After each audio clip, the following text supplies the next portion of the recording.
ಬರೆದ ಸುವಾರ್ತೆ 14ನೇ ಅಧ್ಯಾಯ 1ನೇ ವಚನವನ್ನು ನಾವು ಓದಿಕೊಳ್ಳೋಣ. ನಿಮ್ಮ ಹೃದಯವು ಕಳವಳಗೊಳ್ಳದೇ ಇರಲಿ, ದೇವರನ್ನು ನಂಬಿರಿ, ನನ್ನನ್ನು ನಂಬಿರಿ.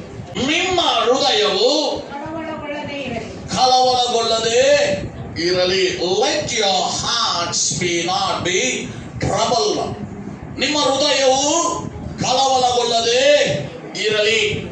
ಯಾವಾಗ ನಮ್ಮ ಹೃದಯ ಕಳವಳವಾಗುತ್ತೆ, ಯಾವಾಗ ನಮಗೆ ಡಿಸ್ಟರ್ಬ್ ಆಗುತ್ತೆ ನಮ್ಮ ಹೃದಯದಲ್ಲಿ, ನಾವು ಬಹಳ ಎಕ್ಸ್ಪೆಕ್ಟ್ ಮಾಡಿರುವ ಕೆಲವೊಂದು ವಿಷಯ ನಾವು ಅನ್ಕೊಂಡಿರುವ ಹಾಗೆ ಆಗದೆ ಇರುವಾಗ ನಮಗೇನಾಗುತ್ತೆ, ಹೃದಯದಲ್ಲಿ ಚಂಚಲಗಳು ಉಂಟಾಗುತ್ತೆ. ಹೌದಲ್ರಿ?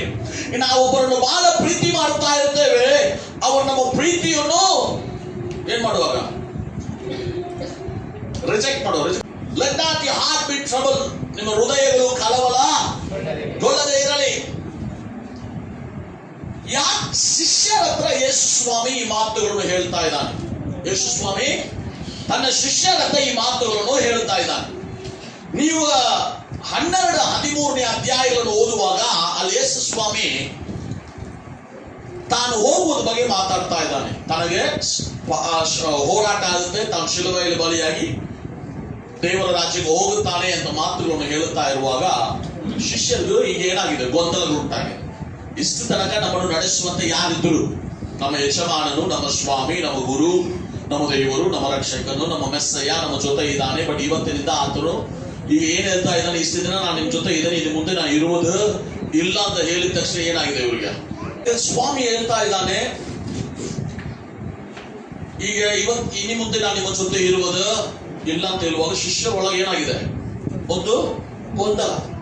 ಶಿಷ್ಯರ ಮುಂದೆ ಏನ್ ಮಾಡಬೇಕಂತ ಗೊತ್ತಿಲ್ಲ. ಇವರೆಲ್ಲ ಬಹಳ ದುಃಖದಲ್ಲಿ ಇರುವಾಗ ದೇವರು ಅವರೊಟ್ಟಿಗೆ ಹೇಳ್ತಾ ಇದ್ದಾನೆ, ನೀ ಏನ್ ಮಾಡಬೇಡ, ಕಳವಳಗೊಳ್ಳಬೇಡ. ನಿಮ್ಮ ಹೃದಯಗಳು ಕಳವಳಗೊಳ್ಳಬೇಡ. Hallelujah. Let not your heart be troubled. ಹೃದಯಗಳು ಕಳವಳಗೊಳ್ಳಬೇಡ. ನಿಮ್ಮ ಹೃದಯಗಳು ಕಳವಳ. ಇವತ್ತು ನಮಗೆ ಅನೇಕ ವಿಷಯಗಳಲ್ಲಿ ನಮಗೆ ಗೊಂದಲ ಇದೆ, ಅನೇಕ ವಿಷಯಗಳಲ್ಲಿ ನಮಗೆ ಕಳವಳ ಇದೆ. ನಾಳೆ ಏನಾಗುತ್ತೆ ಅಂತ ವಿಷಯಗಳಲ್ಲಿ ನಮಗೆ ಗೊಂದಲ ಇದೆ. ನನ್ನ ಈ ಒಂದು ಸಮಸ್ಯೆಯಿಂದ ಹೇಗೆ ಹೊರಗೆ ಬರುವುದಂತ ನಮಗೆ ಕಳವಳವಿದೆ. ಇದರಿಂದ ನನ್ನನ್ನು ಯಾರು ಪಾರ್ ಮಾಡುವರು, ಇದರಿಂದ ಯಾರು ನನ್ನನ್ನು ರಕ್ಷಣೆ ಮಾಡುವರು? ಒಂದು ರೋಗವಾಗಿರಬಹುದು, ಏನೇ ಒಂದು ಸಮಸ್ಯೆಗಳಾಗಿರ್ಬೋದು. ದೇವರು ಹೇಳ್ತಾ ಇದ್ದಾನೆ, ನೀ ಕಳವಳಗೊಳ್ಳದೇ ಇರು. ಹಲ್ಲೆಲೂಯಾ. ನೀ ಕಳವಳಗೊಳ್ಳದೇ ಇರು. ನೀ ದೇವರನ್ನು ನಂಬು, ನೀ ನನ್ನನ್ನು ನಂಬು. ಇದು ಎದಕ್ಕೆ ದೇವರು ಹಂಗೆ ಹೇಳ್ತಾ ಇದ್ದಾನೆ ಅಂದ್ರೆ, ನಾನು ನಿಮ್ಗೆ ಇದು ಎರಡು ಮಾತಿದೆ. ಒಂದು ದೇವರು ಹೇಳ್ತಾ ಇದ್ದಾನೆ, ನೀನು ದೇವರನ್ನು ನಂಬು, ನನ್ನನ್ನು ನಂಬು. ಈ ಮಾತಿಗೆ ನಾನು ತಿರುಗಿ ಬರ್ತೇನೆ. ಈಗ ಫಸ್ಟ್ ಹೇಳಿದ್ರೆ ದೇವರು ಹೇಳ್ತಾರೆ ಕಳವಳಗೊಳ್ಳದೆ ಇರು, ನಾನು ನಿನ್ನ ಜೊತೆ ಇದೇನೆ. ನಮ್ಮ ಹೃದಯಗಳು ಬಹಳ ಸ್ಟ್ರಾಂಗ್ ಆಗಿರ್ಬೇಕು ಈ ದಿನಗಳಲ್ಲಿ. ಹಲ್ಲೆಲೂಯಾ. ಇವತ್ತು ಅನೇಕರು ನಾವು ಕೆಲವೊಂದು ವಿಷಯಗಳಲ್ಲಿ ಮುರಿದೋಗ್ತಾ ಇದ್ದೇವೆ. ನೋಡಿ, ನಿಮ್ಮ ಹೃದಯವನ್ನು ಹೆಂಗಿರ್ಬೇಕಂದ್ರೆ, ಈಗ ನೋಡಿ, ನಾನು ನನ್ನ ಹೆಂಡತಿಗೆ ಹೇಳ್ತೇನೆ, ನಾವು ಹೋದ್ರು ನೀ ಚಿಂತೆ ಮಾಡಬೇಡ, ನೀವು ಹೋದ್ರು ನಾ ಚಿಂತೆ ಮಾಡೋದು ಇಲ್ಲ. ಏನ್ರಿ? ನಾವು ಹೋದ್ರು ಚಿಂತೆ ಮಾಡಬಾರ್ದು, ನೀವು ಹೋದ್ರು ನಾ ಚಿಂತೆ ಮಾಡೋದಿಲ್ಲ. ನಮ್ಮ ಲೈಫ್ ಇದಲ್ಲ. ನಮ್ಮ ಲೈಫ್ ಏನು? ಕರ್ತನಿಗಾಗಿ ದುಡಿಯೋದಷ್ಟೇ. ನನ್ನ ಜೀವನ ನನ್ನ ಹೆಂಡತಿಗಾಗಿ ಅಲ್ಲ, ನನ್ನ ಮಕ್ಕಳಿಗಾಗಿ ಅಲ್ಲ, ನನ್ನ ಜೀವನ ನನ್ನ ಕರ್ತನಿಗಾಗಿ. ಅದು ನಿಮಗೆ ಪ್ರತಿಯೊಬ್ಬರಿಗೂ ನಮ್ಮ ಹೃದಯದಲ್ಲಿ ಬರಬೇಕು. ನನ್ನ ಜೀವನ ಯಾರಿಗಾಗಿ? ನನಗೆ ಜೀವ ಕೊಟ್ಟ ನನ್ನ ದೇವರಿಗಾಗಿ. ಹಲ್ಲೆಲೂಯಾ. ನನಗೆ ಬದುಕನ್ನು ಕೊಟ್ಟ ನನ್ನ ದೇವರಿಗಾಗಿ, ನನಗೆ ಶ್ವಾಸವನ್ನು ಕೊಟ್ಟ ನನ್ನ ದೇವರಿಗಾಗಿ. ಇವತ್ತು ಕುಟುಂಬ ದೇವರನ್ನು ನನಗೆ ತಾಯಿ, ತಂದೆ, ಅಕ್ಕ, ತಂಗಿ, ಅಣ್ಣ, ತಮ್ಮ, ಹೆಂಡತಿ, ಮಕ್ಕಳು, ಗಂಡ ಎಲ್ಲ ಚಲೋನೆ. ಬಟ್ ಇದಲ್ಲ ನನ್ನ ಉಳ್ಳೋಕ. This is not my world. ಅನೇಕರಿಗೆ ನಾವು ಪ್ರಾಬ್ಲಮ್ ಬರ್ಲಿಕ್ಕೆ ಕಾರಣ ಏನಂದ್ರೆ, ನಾವು ಎಮೋಷನಲಿ ಬೌಂಡ್ ಆಗಿದ್ದೇವೆ. ಎಮೋಷನಲ್ ಬೌಂಡ್ ಆಗಿದ್ರೆ ಶೈತಾನ್ ನಿಮ್ಮನ್ನು ಅಟ್ಯಾಕ್ ಮಾಡ್ತಾನೆ. ಚೆನ್ನಾಗಿ ಅಂತ ಅರ್ಥ ಮಾಡ್ಕೊಳ್ಳಿ. ಇಮೋಷನಲ್ ಆಗಿ ನೀವು ಯಾವುದೋ ಒಂದು ವಿಷಯಕ್ಕೆ ಏನ್ ಮಾಡಬಾರ್ದು, ನಿಮ್ಮ ಹೃದಯ ಹೆಂಗಿರ್ಬೇಕು? ಕಳ್ಳಾಗಬೇಕು. ನೀವು ಒಂದು ವೇಳೆ ಎಮೋಷನ್ ಆಗಿ ನೀವು ಕೆಲವೊಂದು ವಿಷಯಗಳಲ್ಲಿ ಅಟ್ಯಾಚ್ ಆದ್ರೆ ಶೈತಾನ್ ಅಲ್ಲೇ ಕಾರ್ಯ ಮಾಡ್ತಾನೆ. ಯಾಕಂದ್ರೆ ಅವ್ನು ಗೊತ್ತಿದೆ ಇವ್ರನ್ನು ಈ ಒಂದು ವಿಷಯದ ಮೂಲಕವಾಗಿ ಬೀಳಿಸೋದು ಬಹಳ ಸುಲಭ. ಅಲ್ಲೇ ಅಟ್ಯಾಕ್ ಮಾಡ್ತಾರೆ. ಸೊ ಗಂಡ ಹೆಂಡತಿ ಮಕ್ಕಳು ಮಾರಿ ಯಾವು ಇವು ಇವೆಲ್ಲ ಬೇಕೇ. ಹೇಳಿದನಗ ದೇವ್ರು ಕೊಟ್ಟದನಗ.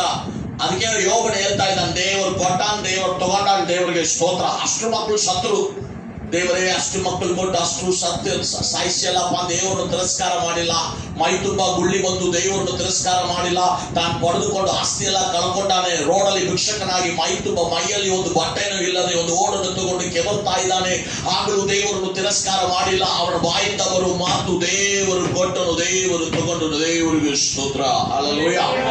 ಅಂತ ಹೃದಯ ದೇವರ ಮಕ್ಕಳಾದ ನಿಮಗೂ ನನಗೂ ಬರಬೇಕು. ನನ್ನ ಬಾಳಲ್ಲಿ ದೇವರು ಕೊಟ್ಟಿರುವ ಏನು ವಿಷಯವಾಗಲಿ, ಹೆಂಡತಿಯಾಗಲಿ, ಮಕ್ಕಳಾಗಲಿ, ಆಸ್ತಿ ಇರಲಿ, ಜ್ಞಾನವಾಗಿರಲಿ, ಏನೇ ನಾವು ಕಳ್ಕೊಳ್ಳಬಹುದು. ನನ್ನ ಹೃದಯ ಈ ಯಾವುದು ವಿಷಯಕ್ಕೆ ಏನಾಗುವುದಿಲ್ಲ, ಮುರಿಯುವುದಿಲ್ಲ.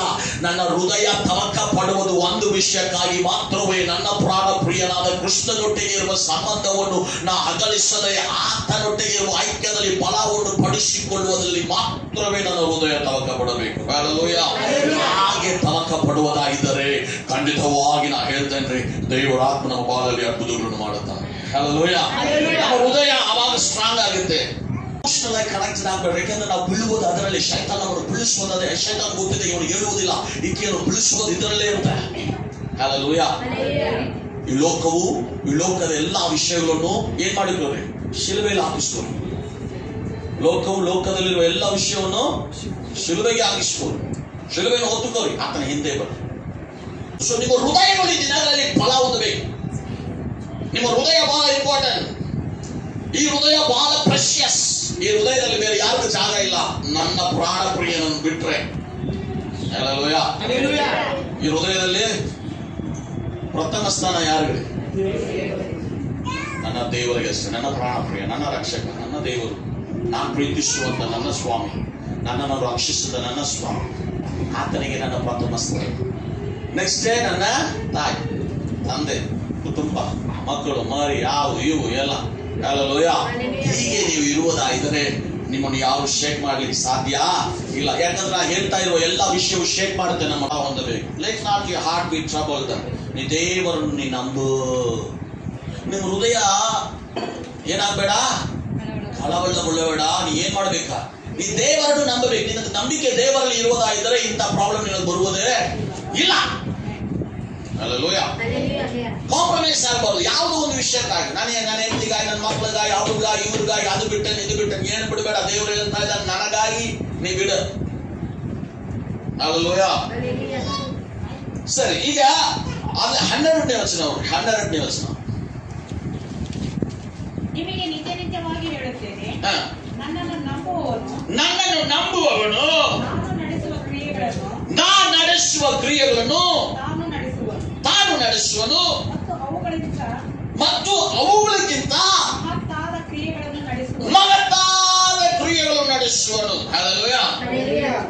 ನನ್ನನ್ನು ನಂಬುವವನು ನಾ ಮಾಡಿದ ಕ್ರಿಯೆಗಳನ್ನು ಮಾಡುತ್ತಾನೆ ಮತ್ತು ನಾ ಮಾಡುವುದಕ್ಕಿಂತ ಹೆಚ್ಚಾಗಿ ದೇವರು ಹೇಳ್ತಾ ಇದ್ದಾನೆ.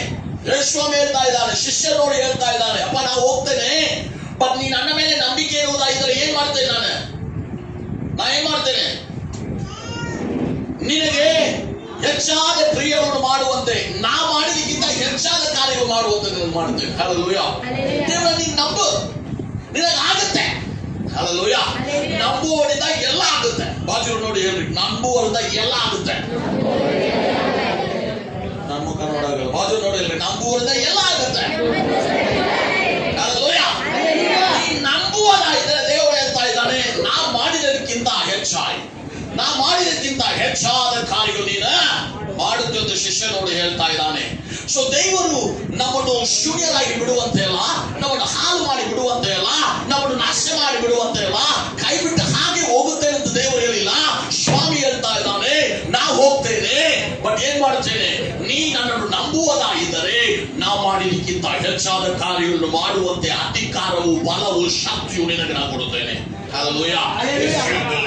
ನೀ ನಂಬುವುದಾಗಿದ್ದರೆ, ಹಲ್ಲೆಲೂಯಾ, ನೀ ದೇವರ ಮೇಲೆ ನಂಬಿಕೆ ಇರುವುದಾಗಿದ್ದರೆ ಆತನು ನಮಗೆ ಏನ್ ಮಾಡ್ತಾನಂತ, ಎಲ್ಲವನ್ನು ಸಹಿಸಿಕೊಳ್ಳುವಂತ, ಎಲ್ಲವನ್ನು ದಾಟುವಂತ, ಎಲ್ಲವನ್ನು ಮಾಡುವಂತ ಅಧಿಕಾರವು, ಬಲವು, ಶಕ್ತಿಯು ದೇವರು ನಮಗೆ ಕೊಡುವನಾಗಿದ್ದಾನೆ. ಮತ್ತೊಂದು ವಾಕ್ಯ ಓದಿ, 13ನೇ ವಾಕ್ಯ ಓದಿ. ಇದಲ್ಲದೆ ನೀವು ನನ್ನ ಹೆಸರಿನಲ್ಲಿ ಏನೇನು ಬೇಡಿಕೊಳ್ಳುವಿರೋ ಅದನ್ನು ನೆರವೇರಿಸುವೆನು. ನೀ ಏನೇ ನನ್ನ ಹೆಸರಿನಲ್ಲಿ ಬೇಡಿಕೊಂಡ್ರು ಅದನ್ನು ನಾನು ನೆರವೇರಿಸುವೆನು. ನೀ ಫಸ್ಟ್ ನಂಬಬೇಕು.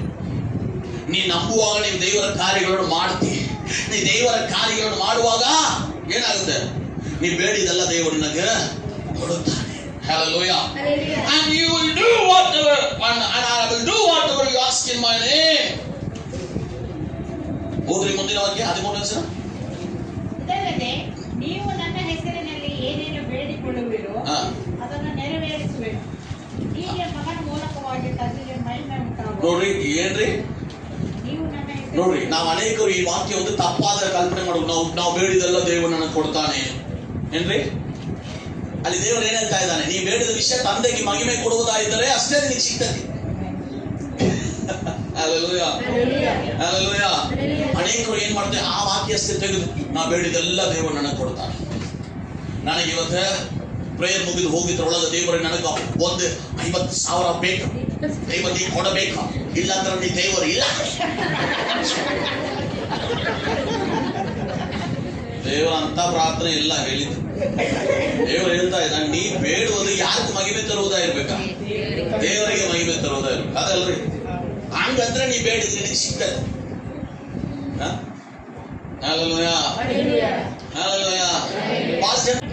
ನೀನು ನನ್ನ ಹೆಸರಿನಲ್ಲಿ ಏನೆಲ್ಲ ಬೇಡಿಕೊಳ್ಳುತ್ತೀಯೋ ಅದನ್ನು ನೆರವೇರಿಸುವೆನು. ಅದನ್ನು ನೆರವೇರಿಸುವೆನು. ಹೀಗೆ ಮಗನ ಮೂಲಕವಾಗಿ ನೋಡಿ, ಈಗ ಮಗನ ಮೂಲಕವಾಗಿ ತಂದೆಗೆ ಮಹಿಮೆ ಉಂಟಾಗಬೇಕು. ಹಾಗಂದ್ರೆ ನೀ ಕೇಳುವ ವಿಷಯ ಎಂತ ವಿಷಯ ಇರ್ಬೇಕಾ? ತಂದೆಗೆ ಮಹಿಮೆ ತರುವುದು. ತಂದೆಗೆ ಮದುವೆ. ಈಗ ನಾನು ನನ್ನ ಮನೆಗೆ ಹೋಗಿದ ತಕ್ಷಣ ದೇವರೇ ನನಗೆ ಯಾರಾದ್ರೂ 2 ಕಿಲೋ ಮಟನ್ ಬಿರಿಯಾನಿ ಕೊಟ್ಟಿರ್ಬೇಕು ದೇವರು. ಅಲ್ಲ, ಅದು ಮಹಿಮೆ ತರುವ ವಿಷಯ ಅಲ್ಲ. ಹೌದಲ್ಲ? ಉಪವಾಸದಲ್ಲಿ ಖಾಲಿ ಹೊಟ್ಟೆಯಾಗ ದೇವರೇ ಇವತ್ತು ನಾನು ಸಂಜೆ ದೇವರೇ ಅಪ್ಪ, ಇವತ್ತು ನಾನು ಪ್ರೇಯರ್ ಮುಗಿದ ತಕ್ಷಣ ನಾನು ಸಾಧಕರಿಗೆ ಸಲಹೆ, ಇಲ್ಲಾಂದ್ರೆ ತೇಜಸ್ವಿ ನಗರ ಕಡೆ ನಾನು ಹೋಗ್ತೇನೆ, ಹೋಗಿ ದೇವರೇ ಮನೆ ನಾನು ಸುವಾರ್ತೆ ಸಾರ್ತೇನೆ, ನನಗೊಂದು 2 ಆತ್ಮ ನನಗೆ ಕೊಡು. ಈ ರಾತ್ರಿ ದೇವರು ಉತ್ತರ ಇರ್ತಾರೆ. ಇದು ಯಾರು ಮಾಡ್ತೀರಿ ನೀವು? ಯಾವ ಪ್ರೇಯರ್ ಮುಗಿತತಿ ನನಗೂ ಬಂದು ಭೇಟಿಯಾಗಂಗಿಲ್ಲ. ಸೊ ನೀವು ಕೇಳುವ ವಿಷಯ ತಂದೆಗೆ ಮಹಿಮೆ ಕೊಡುವ ವಿಷಯವಾಗಿರ್ಬೇಕು. ಅಂತ ವಿಷಯವನ್ನು ನೀವು ಬೇಡಿಕೊಳ್ಳುವಾಗ ದೇವರು ಏನ್ ಮಾಡ್ತಾನೆ? ನಿಮಗೆ ಕೊಡ್ತಾನೆ. ಹಲ್ಲೆಲೂಯಾ. ಸೊ ಅದನ್ನ ಕೆಲಸ ನಾವು ನೀವು ನನ್ನ ಹೆಸರಿನಲ್ಲಿ ನನ್ನನ್ನು ಏನಾದರೂ ಬೇಡಿಕೊಂಡರೆ ಅದನ್ನು ನೆರವೇರಿಸುವೆ. ನೀ ನನ್ನ ಹೆಸರಿನಲ್ಲಿ ಏನಾದ್ರು ಬೇಡಿಕೊಂಡ್ರೆ ನಾನು ನಿಮಗೆ ನೆರವೇರಿಸ್ತೇನೆ. ದೇವರಿಗೆ ಮಹಿಮೆ ಕೊಡುವ ವಿಷಯ ನೀ ಏನೇ ಬೇಡಿಕೊಂಡ್ರು ದೇವರು ನಿನಗೆ ಕೊಡ. ನೀ ಕೇಳೋದು ದೇವರಿಗೆ ಮಹಿಮೆ ಕೊಡುವ ವಿಷಯವಾಗಿರುವುದಾದ್ರೆ ದೇವರು ನಿನಗೆ ಕೊಡ್ತಾನೆ. ಕೊಳ್ಳುವಾಗ ನಾನು ನಿಮಗೆ ಅದನ್ನು ಕೊಡುತ್ತೇನೆ. I will do whatever you ask. Hallelujah. 26ನೇ ವಚನ. 26ನೇ ವಚನ. ಆದರೆ ಆ ಸಹಾಯಕನಾದರೆ ನನ್ನ ಹೆಸರಿನಲ್ಲಿ ತಂದೆಯು ಕಳಿಸಿಕೊಡುವ ಪವಿತ್ರಾತ್ಮನೇ ನಿಮಗೆ ಎಲ್ಲವನ್ನು ಉಪದೇಶಿಸಿ ನಾನು ನಿಮಗೆ ಹೇಳಿದ್ದನ್ನೆಲ್ಲ ನಿಮ್ಮ ನೆನಪಿಗೆ ತರುವುದು. ಸರಿ, ಇಲ್ಲಿ ನಾವು ಓದ್ತಾ ಇದ್ದೇವೆ. ದೇವರು ಹೇಳ್ತಾ ಇದ್ದಾನೆ, ಆದರೆ ಆ ಸಹಾಯಕನು ಅಂದರೆ ನನ್ನ ಹೆಸರಿನಲ್ಲಿ ತಂದೆಯು ಕಳಿಸಿಕೊಡುವ ಪವಿತ್ರಾತ್ಮನು. ನಾವು 1ನೇ ವಚನದಲ್ಲಿ ಓದಿದ್ದೇವೆ. ದೇವರು ಏನ್ ಹೇಳ್ತಾ ಇದ್ದಾನ್ರಿ? ದೇವರನ್ನು ನಂಬುರಿ, ನನ್ನನ್ನು ನಂಬುರಿ. 26ನೇ ವಚನದಲ್ಲಿ ಹೇಳ್ತಾ ಇದ್ದಾನೆ, ನಾ ಕಳಿಸಿಕೊಡುವ ಪವಿತ್ರಾತ್ಮನು ನಿನ್ನ ನಂಬು. ಸೊ ಇಲ್ಲಿ ದೇವರ ತ್ರೈಏಕವನ್ನು ದೇವರು ಇಲ್ಲಿ ತೋರಿಸ್ತಾ ಇದ್ದಾನೆ. ಹಲ್ಲೆಲೂಯಾ. ಹಲ್ಲೆಲೂಯಾ.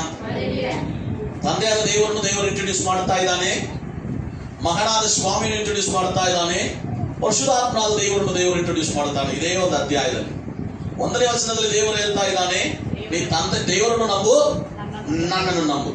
ದೇವರ ಅಂತ ಹೇಳಿದ್ರೆ ತಂದೆಯಾದ ದೇವರು. 26ನೇ ವಚನದಲ್ಲಿ ನಾವು ಓದ್ತಾ ಇದ್ದೇವೆ, ಪವಿತ್ರಾತ್ಮನನ್ನು ಏನ್ರಿ ಓದ್ರಿ? ಆತನು ನಿಮಗೂ ಎಲ್ಲವನ್ನು ಉಪದೇಶ. ಅಂದ್ರೆ ನಾವು ಹೋಗ್ತಾ ಇದ್ದೇನೆ, ನಾವು ಹೋಗಿದ ಮೇಲೆ ನಿಮ್ಮನ್ನು ಅನಾಥರಾಗಿ ಬಿಡುವುದಿಲ್ಲ. ಪವಿತ್ರಾತ್ಮನು ನಿಮಗೆ ಕಳಿಸುತ್ತೇನೆ. ಆ ಪವಿತ್ರಾತ್ಮನು ತಾನೇ ನಿಮ್ಮನ್ನು ಎಲ್ಲಾ ವಿಷಯಗಳಲ್ಲಿ ನಿಮ್ಮನ್ನು ಉಪದೇಶಿಸಿ ನಾನು ನಿಮಗೆ ಹೇಳಿದ್ದನ್ನೆಲ್ಲ ನಿಮ್ಮ ನೆನಪಿಗೆ ತರುವುದು. ಯಾರೇ? ಸ್ವಾಮಿ ಹೇಳಿದೆಲ್ಲ ನಮಗೆ ನೆನಪಿಗೆ ತರುವವನು ಪವಿತ್ರಾತ್ಮನೇ. ಶಾಂತಿಯನ್ನು ನಿಮಗೆ ಬಿಟ್ಟು ಹೋಗುತ್ತೇನೆ, ಶಾಂತಿಯನ್ನು ನಿಮಗೆ ಬಿಟ್ಟು ಹೋಗುತ್ತೇನೆ, ನನ್ನಲ್ಲಿರುವ ಶಾಂತಿಯನ್ನು ನಿಮಗೆ ಕೊಡುತ್ತೇನೆ. ನನ್ನಲ್ಲಿರುವ ಶಾಂತಿಯನ್ನು ನಿಮಗೆ ಕೊಡುತ್ತೇನೆ. ಲೋಕವು ಕೊಡುವ ರೀತಿಯಿಂದ ನಾನು ನಿಮಗೆ ಕೊಡುವುದು. ಲೋಕ ಕೊಡುವಂತ ಶಾಂತಿಯಲ್ಲ ನಿನಗೆ ಕೊಡುವುದು. ನಿಮ್ಮ ಹೃದಯವು ನಿಮ್ಮ ಹೃದಯವು ಕಳವಳಗೊಳ್ಳದೆ ಇರಲಿ, ಹೆದರದಿರಲಿ. ಹೆದರದಿರಲಿ. ಹಲ್ಲೆಲೂಯಾ.